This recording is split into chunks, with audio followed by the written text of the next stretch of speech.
Let's bring in national security and military analyst Dr. Rebecca Grant. Dr. Grant, picking up where I left off with Lucas on that last question.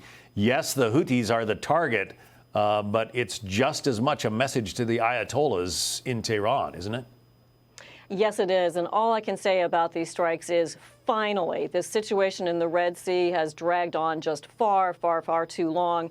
What I'm hoping is that we'll see a really consistent and sustained campaign against the main targets that the Houthis are using to attack shipping. And that should include everything from weapon storage to command and control and radar sites.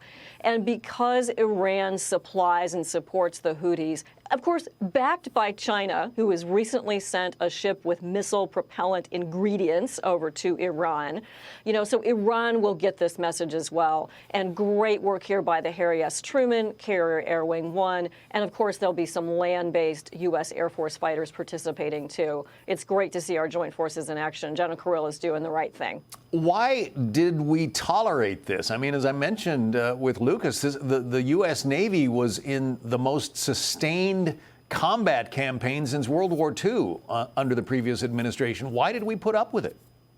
That's right. They played zone defense and did a tremendous job knocking down drones, missiles, taking out unmanned surface vessels. And, John, we used a rotation of the end, 5 different aircraft carriers, starting with the Gerald Ford right after the October 7th attacks and coming up now to the Harry S. Truman. We've had an aircraft carrier in that region consistently since then.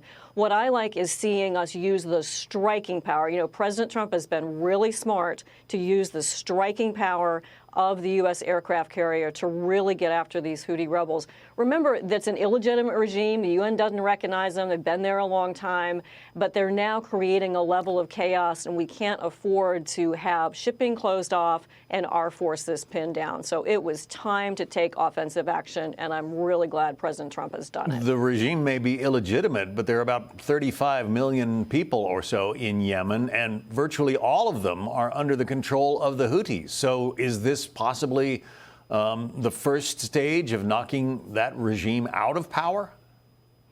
Interesting question. I don't know if regime change is the goal here. I think we really want to see them take out military capability. That will be the primary job. I would not be surprised to see these strikes go on for a little bit.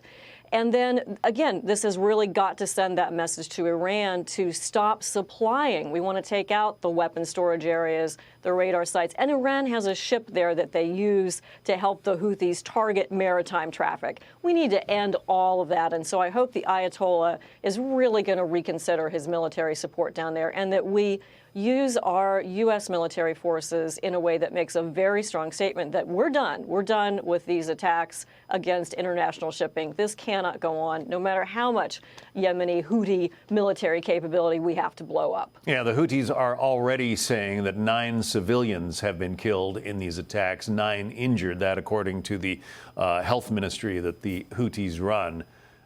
In a situation like this, you probably cannot avoid civilian casualties, but given the level of bombardment that is apparently underway, I'm surprised if that number is real, and we don't absolutely have a way to verify that, but I'm surprised there aren't more.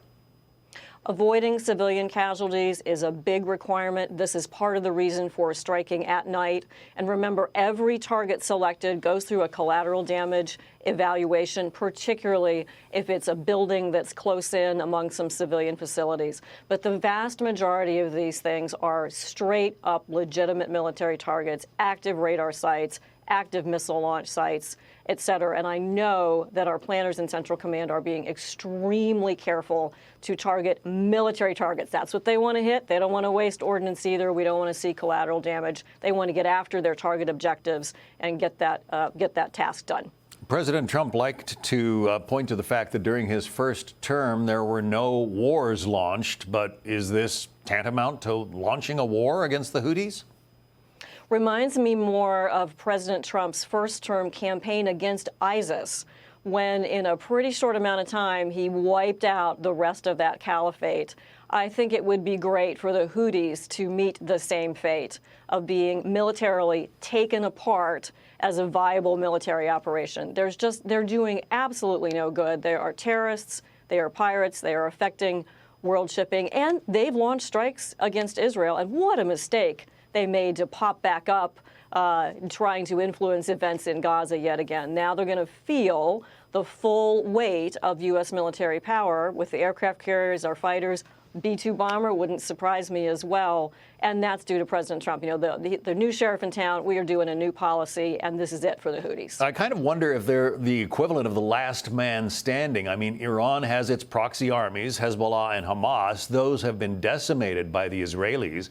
Now they've got the Houthis are sort of the last big force left, aren't they? And you know, is Iran about to see a triumvirate of defeats, I guess, among its proxy forces? An excellent point. And as much as Hamas and Hezbollah have been decimated, I'd like to see the Houthi armament capability go down. Yes, I think we are looking at getting after one of the last big operational legs of Iran's terror mechanism. They really support so many terrorists around the world, always, of course, backed up by China, who buys 90% of Iran's oil and keeps Iran financially in the game. Dr. Rebecca Grant, thank you for your expertise. We'll talk to you again. Click here to subscribe to the Fox News YouTube page to catch our hottest interviews and most compelling analysis. You won't get it anywhere else.